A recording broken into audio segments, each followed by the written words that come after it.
আসলে উজ্জ্বল ভাই আমাদের নৃত্য শিল্পীদের মাঝে একটি উজ্জ্বল নক্ষত্র হিসেবে এখন সবার কাছে পরিচিত। আমাদের ছোট বন্ধুদের কাছেও উজ্জ্বল ভাই একটি অনুপ্রেরণা।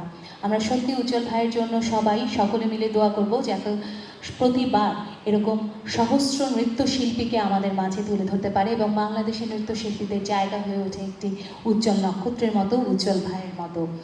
আমাদের এবারের বক্তা সোহেল রহমান, দেশ বরেণ্য নৃত্যশিল্পী ও নৃত্য পরিচালক। উপস্থিত অতিথিবৃন্দ আর এখানে মঞ্চে আছেন প্রধান অতিথি, সবাইকে আমার শুভেচ্ছা, শুভ সন্ধ্যা।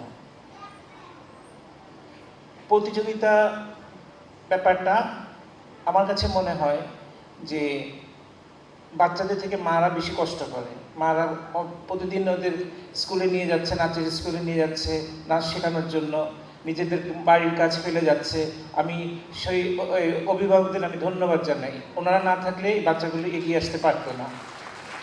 আর আমি চাই ওনারা যেন এই বাচ্চাগুলোকে এই নাচের ক্ষেত্রে ধরে রাখে, যেন ছেড়ে দেয় না, পড়াশোনার পাশাপাশি নাচটা শিখবে।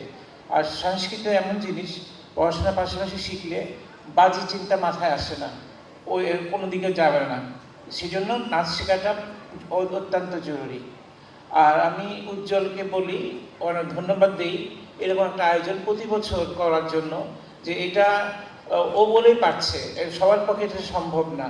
কারণ একটা প্রতিযোগিতা আয়োজন করা বিরাট ব্যাপার, সেটা উজ্জ্বলের পক্ষেই সম্ভব। কারণ আর এই প্রতিযোগিতা যেন প্রতি বছরই হয়, আমি এটা দোয়া করি। আর যারা পুরস্কার পেয়েছে সবাইকে ধন্যবাদ। আর যারা পাওনি মন খারাপ করবে না, এটা এই প্রতিযোগিতা কেন, আরও প্রতিযোগিতা আছে। একবার না পারিলে দেখা শতবার কথাটা আছে। তো এইবার পারোনি, নেক্সট বার পাবে, মন খারাপ কি করতে পারবে না। সবাইকে আমার আন্তরিক শুভেচ্ছা ও ধন্যবাদ।